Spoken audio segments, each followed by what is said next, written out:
Kesaksian Akhir Abad, puisi W.S. Rendra. Ratap tangis menerpa pintu kalbuku. Bau anyir darah mengganggu tidur malamku.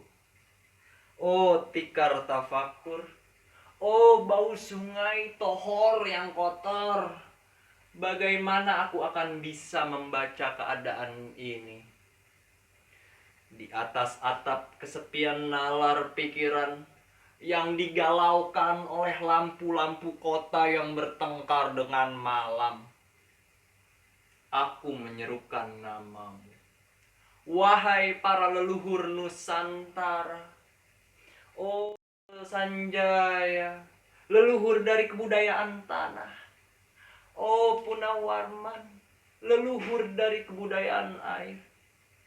Kedua wangsamu telah mampu mempersekutukan budaya tanah dan air. Oh Resi Kuturan, oh Resi Nirarta, empu-empu tampan yang penuh kedamaian, telah kamu ajarkan tatanan hidup yang aneka dan sejahtera yang dijaga oleh Dewan Hukum Adat.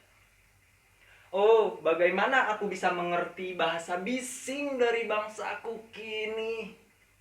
Oh, Kajau Lalido, bintang cemerlang tanah Ugi, negarawan yang pintar dan bijaksana, telah kamu ajarkan aturan permainan di dalam benturan-benturan keinginan yang berbagai ragam di dalam kehidupan.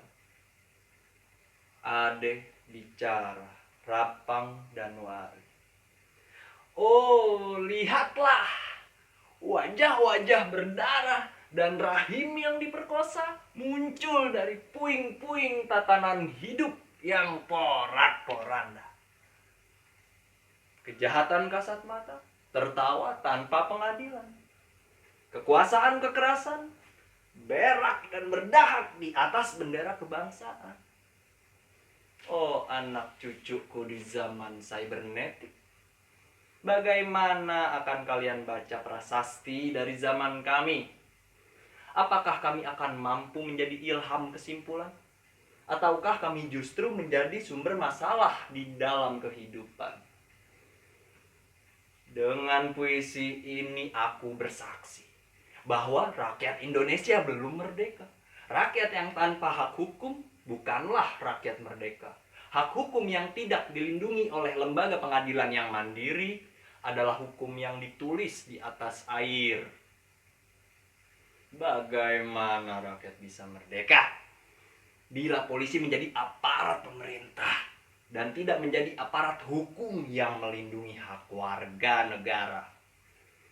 Bagaimana rakyat bisa merdeka bila birokrasi negara tidak menjadi aparat rakyat, melainkan menjadi aparat pemerintah yang berkuasa? Bagaimana rakyat bisa merdeka bila hak pilih mereka dipasung, tidak boleh memilih secara langsung wakil-wakil mereka di Dewan Perwakilan, dan juga tidak boleh memilih secara langsung camat mereka, bupati, wali kota, gubernur, dan presiden mereka? Dan partai-partai politik menganggap rakyat hanya abdi partai yang dinamakan masa politik partai.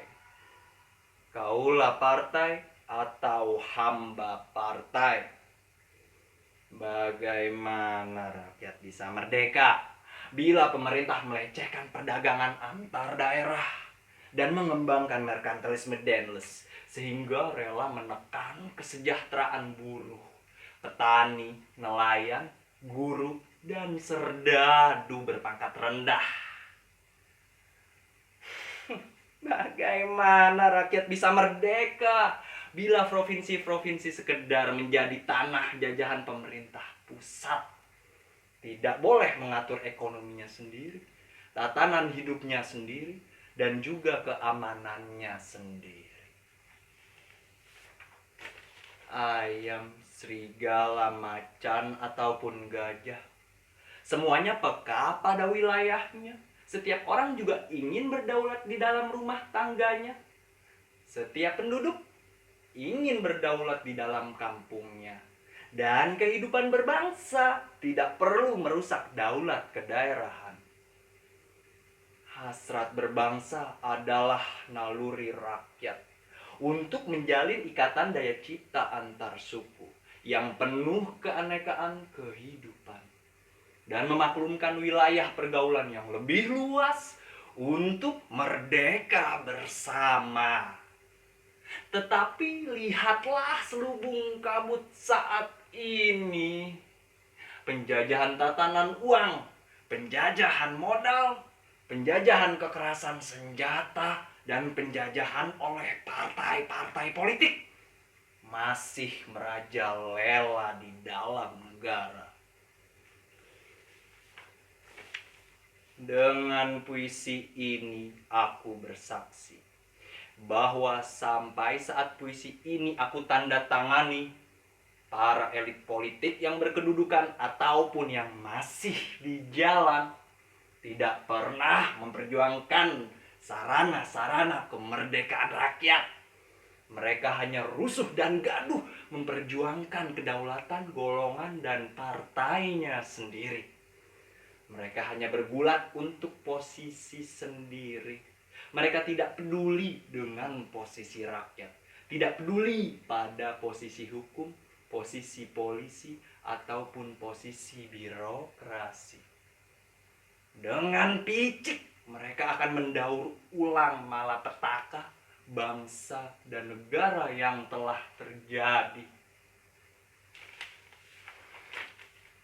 Oh Indonesia, ah Indonesia, negara yang kehilangan makna. Rakyat sudah dirusak asas tatanan hidupnya, berarti sudah dirusak dasar peradabannya, dan akibatnya dirusak pula kemanusiaannya. Maka sekarang negara tinggal menjadi peta. Itu pun peta yang lusuh dan hampir sobek pula. Pendangkalan kehidupan bangsa telah terjadi. Tata nilai rancu, dusta, pencurian, penjarahan, dan kekerasan halal. Manusia sekedar semak belukar yang gampang dikacau dan dibakar.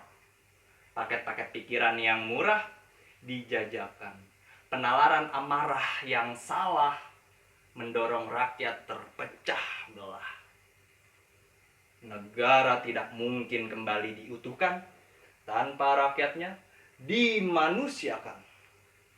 Dan manusia tak mungkin menjadi manusia tanpa dihidupkan hati nuraninya. Hati nurani adalah hakim adil untuk diri kita sendiri. Hati nurani adalah sendi dari kesadaran akan kemerdekaan pribadi.